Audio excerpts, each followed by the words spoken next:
À Shanghai, le temple du Bouddha de Jade est l'un des rares temples bouddhiques du Shanghai, encore en activité. Ce temple a été fondé en 1882 pour abriter deux statues de Bouddha en jade importées de Birmanie par la mer. Il s'agit d'un Bouddha assis de 1,95 m de haut et 3 tonnes et d'un Bouddha plus petit allongé représentant le Bouddha à l'approche de sa mort. Le temple contient à présent une représentation bien plus grande de Bouddha allongé en marbre donnée par Singapour que les visiteurs prennent parfois pour la statue originale.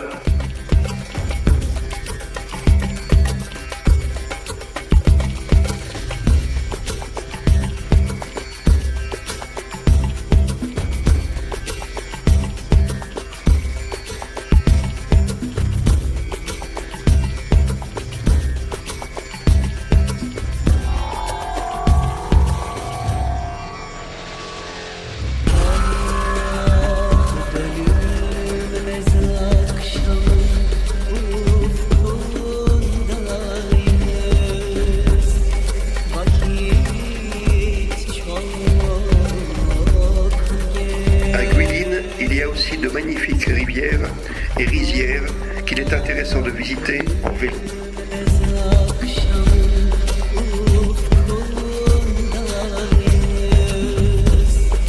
Le musée de Shanghai est l'un des plus grands musées de Chine grâce à ses collections qui proviennent de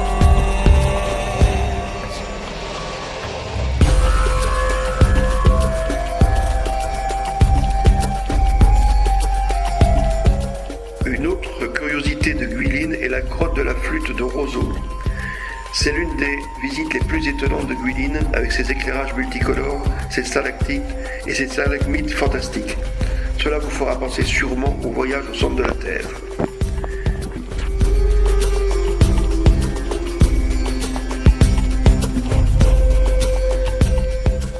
À Shanghai, le temple du Bouddha de Jade est l'un des rares temples bouddhiques du Shanghai, encore en activité.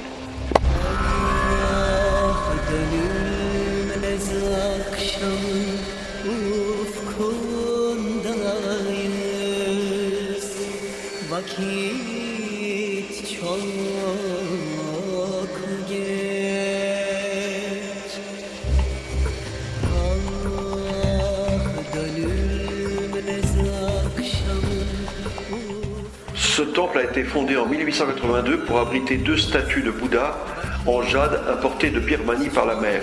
Il s'agit d'un Bouddha assis de 1,95 m de haut et 3 tonnes et d'un Bouddha plus petit allongé représentant le Bouddha à l'approche de sa mort.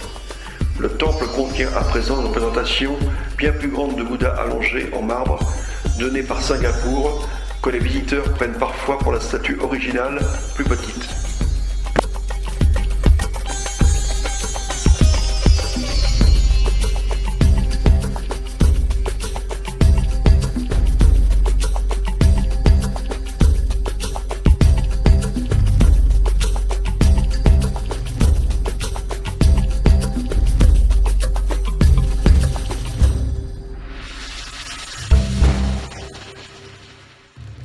Le musée de Shanghai est l'un des plus grands musées de Chine grâce à ses collections qui proviennent de toute la Chine.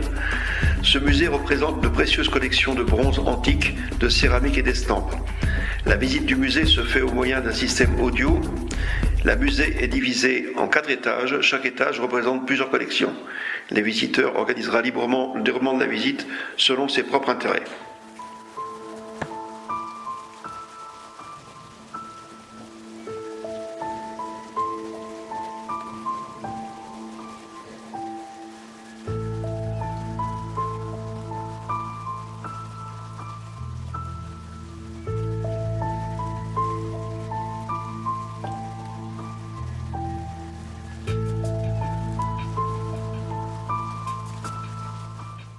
Aujourd'hui, nous visitons Shanghai et plus particulièrement une soirée avec un défilé de mannequins.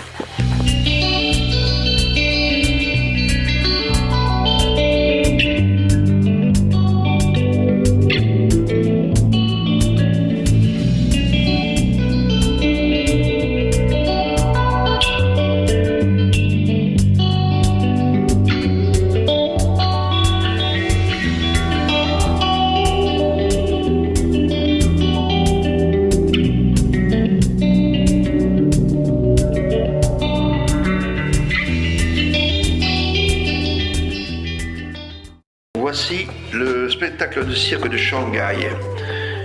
Le cirque tel qu'il est pratiqué en Chine possède une histoire vieille de plus de 2000 ans et se pratique de différentes manières en de multiples endroits et régions du pays. Les acrobaties chinoises sont réellement ancrées dans la tradition chinoise. Il s'agit en effet d'une discipline artistique qui se transmet de génération en génération. On place généralement l'origine de ces compétences artistiques qui requièrent un apprentissage très long et délicat, ainsi que la représentation à la période caractérisée par le règne de la dynastie des Han.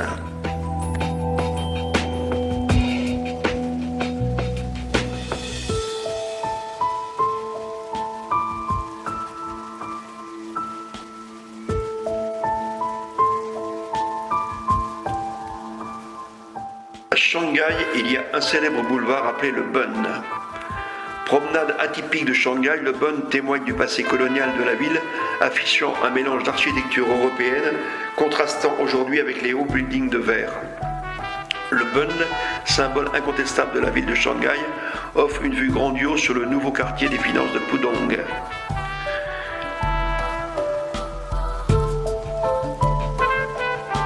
La tour Jinmao est un gratte-ciel situé à Shanghai dans le district de Pudong, au cœur des quartiers d'affaires. C'est un cabinet d'architectes américain qui a conçu le projet. La tour Jinmao a été inaugurée en 1998. Elle est d'une hauteur de 421 mètres et possède 88 étages. Elle est conçue en style art déco et ses ascenseurs sont ultra rapides.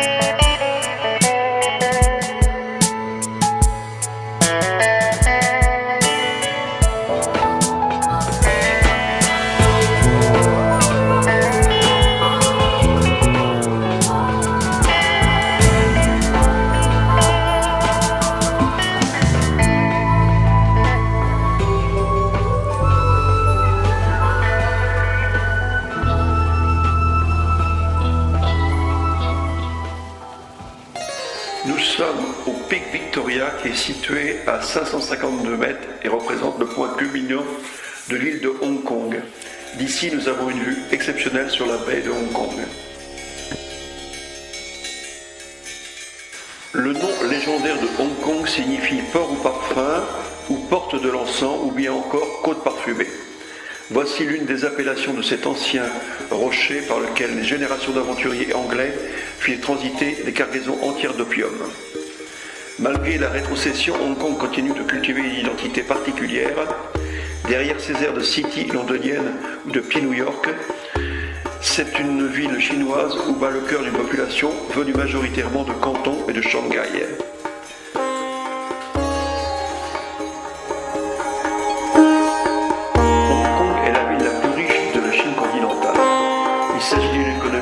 Essentiellement sur les services, et notamment transport, commerce, logistique, finance, services aux entreprises. Elle génère plus de 90% du PIB et emploie 85% de la population.